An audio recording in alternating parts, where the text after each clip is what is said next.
ข้าวเคียงเขากับบังใหญ่เนาะเฮ็ดเทือนได้เลยได้เคียงตัวนี้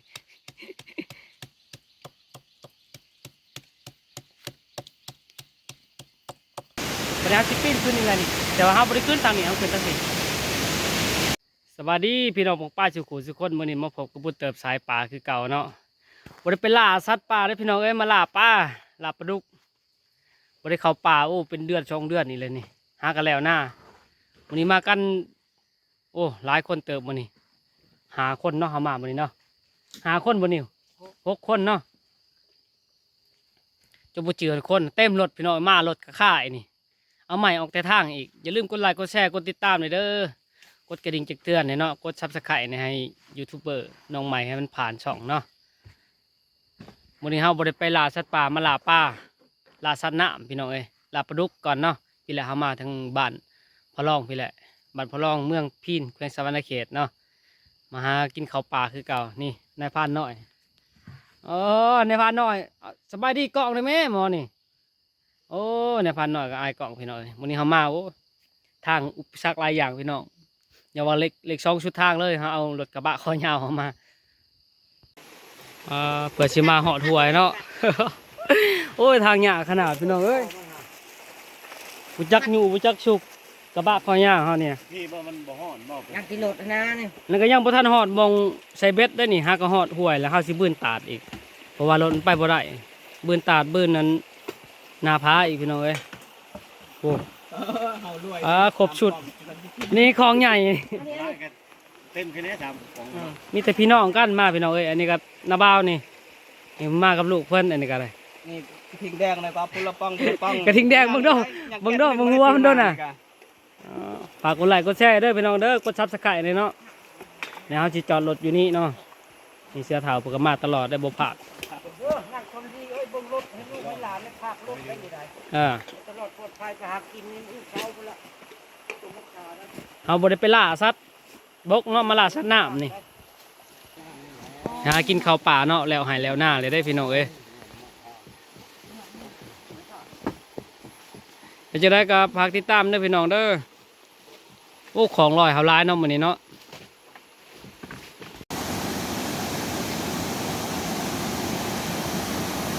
อันนี้สิเป็นน้ำตกตาดน้อยตาดใหญ่ทึงอยู่เทิงพี่น้องเอ้ยโอ้ธรรมชาติจะเก็บไปไว้อยู่เฮือนเด้เนาะเดือน4 เดือน 5อาบเย็นสบายใจพี่น้อยโอ้ชิเลาะขึ้นไปพุ่นแหละมันจะเป็นตาดใหญ่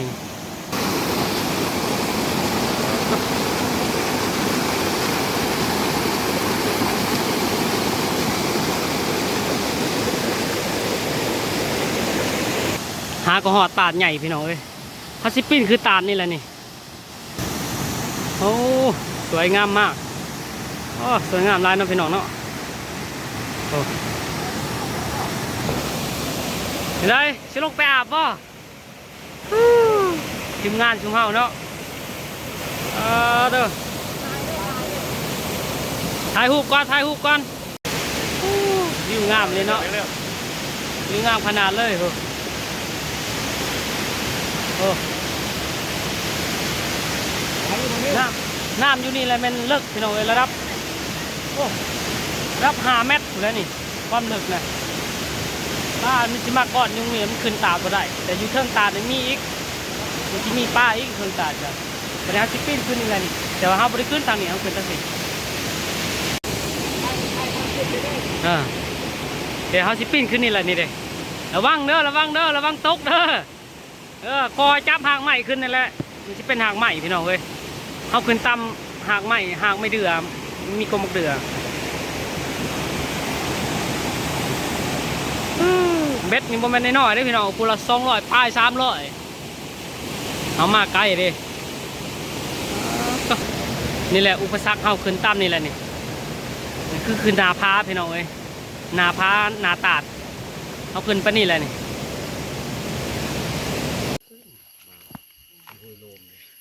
หาก็เหาะจุดหมายปลายทางหากระตั้งแคมป์โอ้ตัวพวกเราโอ้ปิงป้าได้ปิง1ได้พี่น้องนายพรานเฮายิงนกเลยตัว1เนี่ยปิงปลาปิง1กับปิงนก องก็ห้องเนาะ โอ้ มันบ่ายโมงได้นี่บ่ายสองผู้ที่ใส่บ่ายสอง กำลังเลี้ยงกำลังมุ่ง มุงแคบยันเพิ่งตกได้มือแรงมาได้ได้โอ้อาวุธฟูอาวุธกับพล200-300อ่าแต่บ้านสุคอยนี่ล่าป้านี่พล200-300ล่างนะเบ็ดนี่ผู้หนึ่งอู้ทิ้งแดงครบชุดพี่น้องเอ้ยยาบำรุงมือแรงลุย ต้องมาอันไล่ชดอีก โอ้ฝักนกได้นกตัวหนึ่งฝักแจว โมเมนต์ลาบอีกโอ้ยตกเลย เคียงเขาก็บักใหญ่เนาะเฮ็ดเทือนได้เลยได้เคียงตัวนี้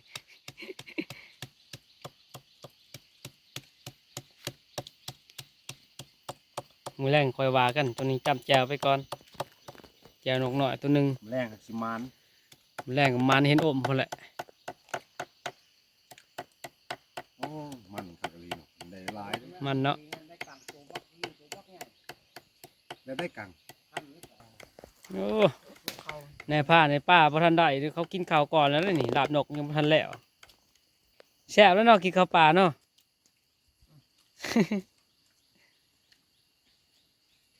ไหนเนาะโอ้ไหนเนาะมุดพุ่งเล่น หนาวครับ กินข้าวกินข้าว ท่านเลยกับแจว แจวนก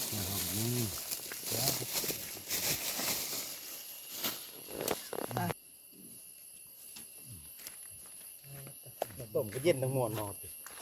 ต้มบ่อน อืม มากินข้าวนี่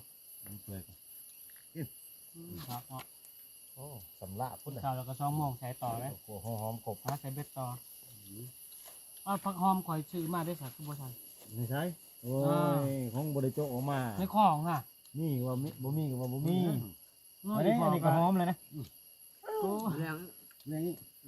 ทั้งก็ มันอะไรมาอยู่นั่นแหละเนาะแรงที่ได้ปาก มากินข้าวพี่น้อง มันนี่กว่าป้าอีกเหรอปาก แซ่บเนาะกินข้าวปลา เขามาจะปลามาจะเฮือนแล้วแซ่บโอ้ครับ เขาเฮือนอาหารป่า เรื่องอาหารปลา ถือของมัน มึงบอกถึงอื้อ คือจกทงใหญ่ๆออกมาเลยแต่แรงเลยแกมใหญ่แกมใหญ่ก็ แต่บิดาว่าเขาเสามันยืนเขาล้างหมอเนี่ยล้างหมอไปผ่ายับออกนั่นเลยถอดล้างถ้วยนี่แต่จริงไม่ได้ล้างถ้วยล้างหม้อเขาก็ล้างหม้อไอ้ลี่มันเนาะบ่แม่นล้างถ้วยมันล้างหม้อ เนี่ยของมัน นิดหน่อยตอบเป็น อยู่ให้มันอย่างนี้ ของมันตัวมันยังยัง จริงๆก็ล้างหม้อไอ้ลี่ล้างหม้อไปผ่า เดี๋ยวนี้ดิบ เอาลงไปดิบดีกว่า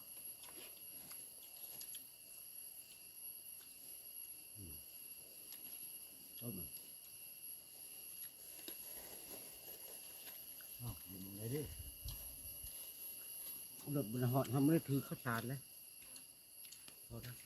เฮ้ยถือรถกระหักจำเลย บอลทับปีนขึ้นอันปกไข่อ่ะ เห็น ไหนมาเบิ่งดู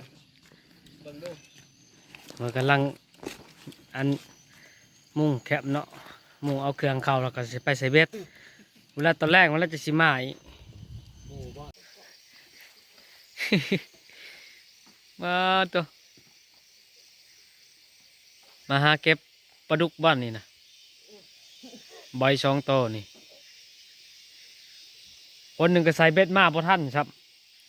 อยู่หลุมผูลงทางที่ทางใดแล้วก็ยังบ่ฮู้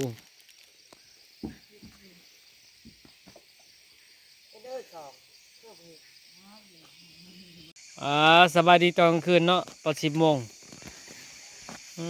ตัวนายพราน ลุย พากันย่ามเบ็ดเที่ยวหนึ่งตามเหยื่อลงมา ยังบ่ทันย่ามเที่ยว2พี่น้อง หมูกับบักนิ้วตื่นกันย่านอน ตอนนี้กำลังเฮ็ดกินเนาะ กูนอนในเต้นหมอผมก็ได้ ในผ่านหน่อยกลาง เต้นเลย บ่ได้หนาวเต้นบ่มีหนาวโอ้โห ก่อยบ่เฮานี่ก่อยป้าบ่ หมูว่า หมูได้กิน โอ้ ย่างหน้าอย่าเอานะ นี่หมกเทียมหมก บูกระเถ่า ใส่ผักเทียมน่ะ หมู เอาไว้กินกับ หมูผิดชมป้าหมกเทียมไม่กินกับก็ได้โอ้พี่ก็ได้ก็ กล้องนี่บ่อยากโฟกัสปานใด มันก็ได้ ตัวผมกับ มันอยากเหลื่อม ใช่เป็นตองตัวนั้นบ่ ให้หลักกินเลย มีกล้วยบ่ ๆปลาดุก มีกล้วยถ้าเอาเดียว หาก็ได้7-8โตว คือเอาเลยใช่คือเอาเล เขา ย ตามเหยื่อเนาะ ไม่เอา มีกล้วยเป็นหมูมักเนาะ ใส่ปิงเอียนเด้ พร้อมใส่แล้วก็เราตักเลย หอมคักเลยเนาะปิงปลาคอกัง นี่มันหมักเค็ด แล้วก็ปลา แนวมัน ปลาซิวขาวเอียน คือหมดแล้วเนาะ โอ้หนาวขนาดลุยน้ำ แค่ครบมันเลยเนาะ หลับโม เออ อยู่แต่ชิงควางก็ยังมาใส่เบ็ดเนาะไอตานี่โอ้ อยากกินปลา มันอยากกินปลาสวรรค์เขตอยู่แต่ชิงควางก็ยังมา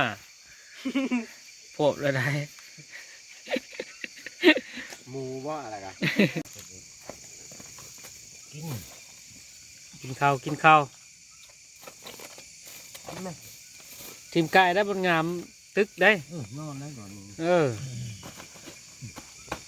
เจ้าจะไปนอนในเงาใหม่จะคืออยู่ดอก เข้าลูกหลานเด้อสิเข้าแรงได้นี่ได้ชกให้มาแล้วพยายามเบี้ยให้มันถึงหมอเอาให้อยู่ดีไม่แห้งนะโอ้ยใช้เบ็ดใช้ตาให้มันถึงกินปลานิดๆน้อยๆนี่อยู่ดีไม่แห้งอยู่ได้มีกินเจ็บลึกป่วย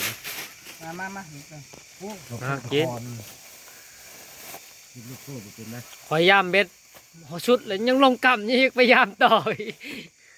น้าตัวเองอ่ะ เพิ่นว่าชุดเลยนะเพิ่นว่าเฮ็ดท่ามันงามๆทางขึ้นยังบ่เจออยู่ว่ะโยมมันลงกำแล้วกลมไปเรื่อยๆเนาะหาเบ็ด ผักเลยใส่มันจะหูใช่ไหมสูตรนี่ ว่าหลวกผัก จำแจว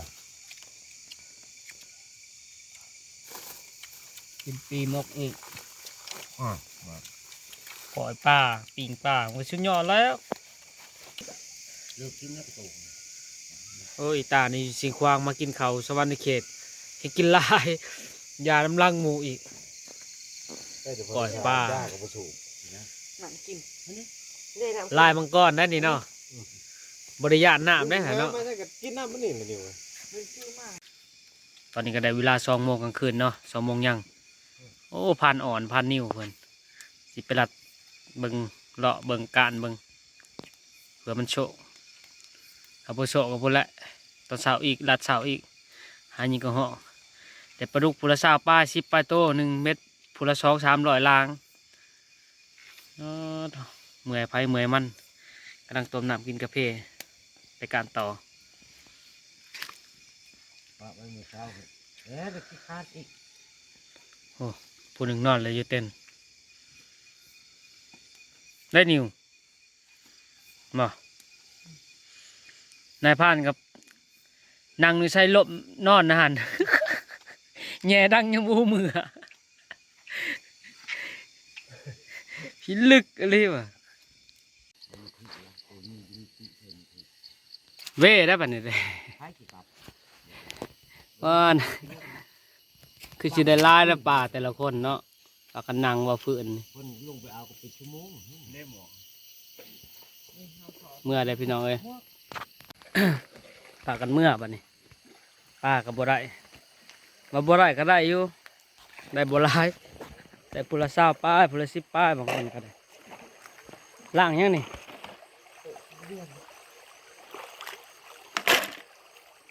ปากันเมื่อผมมาที่หัวปีป้ามันบ่ทันขึ้นพี่น้องฮะก็ขึ้นเราใส่บุถึกบัดนี้อ๋อขามากกับบื้นขาเมื่อยก็คอยลงอีอย่าตกพี่น้องเอ้ยไปคอยเด้อนิ้วเด้อโอ้ยตกลงนี่เพิ่นว่าเลยเนาะคอยได้มึงคอยเอาก้นจุแม่ อย่าโกะองโกะเป็นอะไรพลาดเลยนะเป็นน่ะ โดนตะเตี้ยโดนรถเดือดว่างผม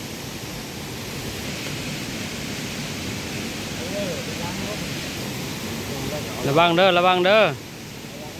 ลงได้บ่ของป้าสองของน่ะพอได้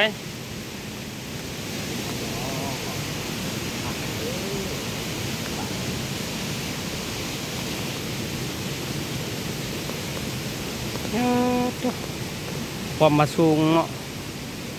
ระดับระดับ30 เมตรเลยนี่ความสูงนี่ลงไปนี่ตาดใหญ่ที่ชุมเฮามาเมื่อวานนี่แหละเมื่อวานนี้มาเลยเบิ้นขึ้นเมื่อนี้เราปล่อยลงแล้ววันนี้แล้วสิบเจ้าสิลงไปอาบวะนะว่ามาเมื่อวานก็บ่ได้อาบข้าเมื่อก็ยังบ่ได้อาบ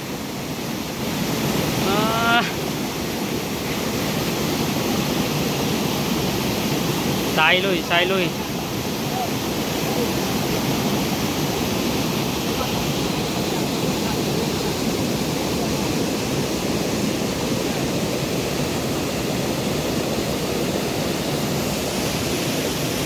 สูงๆมองนี่เขาเคยไปหาฮอนได้แล้วนี่ปีนคือไปหาหูฮอนประมาณ100 กว่าเมตรก็ได้ความสูงขึ้นไปจอมโอ้จอม